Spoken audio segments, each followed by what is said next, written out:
রাজনীতি রে ভাই, রাজনীতি। হ্যাঁ, ক্ষমতা যে কি একটা জিনিস, ক্ষমতা হারাই ফেললে বোঝা যায়।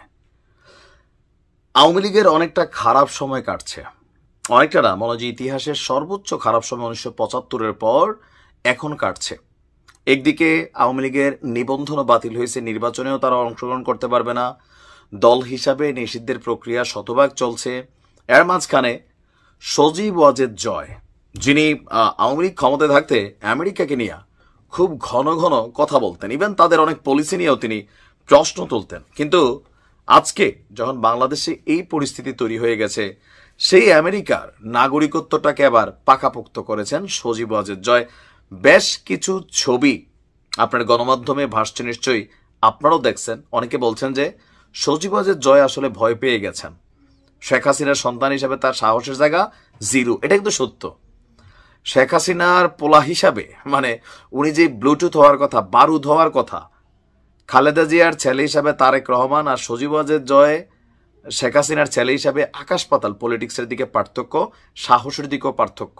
যাই হোক, নির্ভরযোগ্য সূত্র বলছে গত শনিবার ওয়াশিংটন ডিসির ইউএস সিটিজেনশিপ সেন্টারে তিনি ইউএস সিটিজেনশিপের জন্য শপথ নিয়েছেন এবং পরে নাগরিকত্ব সার্টিফিকেট গ্রহণ করেছেন। সার্টিফিকেট নেওয়ার পর পাসপোর্টের আবেদন করতে হয়। শপথ অনুষ্ঠানে মোট 22 জন বিভিন্ন দেশের নাগরিক অংশগ্রহণ করেন, যেদিন সজীব ওয়াজেদ জয় ওই অনুষ্ঠানে ছিলেন। ওই শপথ অনুষ্ঠানে সজীব ওয়াজেদ জয়ের পাশাপাশি আরো 2 জন বাংলাদেশীও উপস্থিত ছিলেন, তারাও শপথ নিয়েছেন। শপথ অনুষ্ঠানে উপস্থিত একজন বলছেন, যারা বাংলাদেশী তারা বলছেন যে জয় তার একজন আইনজীবী সঙ্গে নিয়ে এসেছিলেন। শপথ অনুষ্ঠানে প্রথমে ইংরেজি এ অক্ষরে দেশের পরে বি অক্ষরের দেশ বাংলাদেশের নাম ডাকা হয়।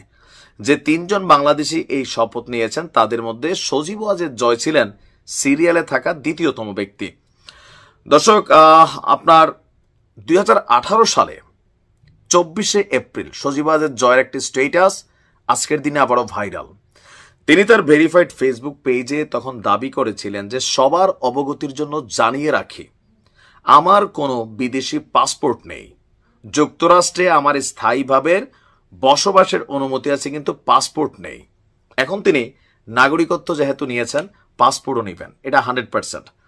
তবে এই যে একটা কি বলা হয় যে ক্রান্তিকাল চলছে শেখ পরিবারের, মোটামুটি শেখ পরিবারের নাম, নিশানা, ঠিকানা যা আছে, সেই বঙ্গবন্ধু থেকে শুরু করে আজকের দিন পর্যন্ত যারাই এই পরিবারগুলোর সাথে কানেক্টেড, প্রত্যেকের উপর দিয়ে একটা সাইক্লোন, টর্নেডো, ঘূর্ণিঝড় দেশে বিদেশে মানে সার্বিকভাবে যাচ্ছে।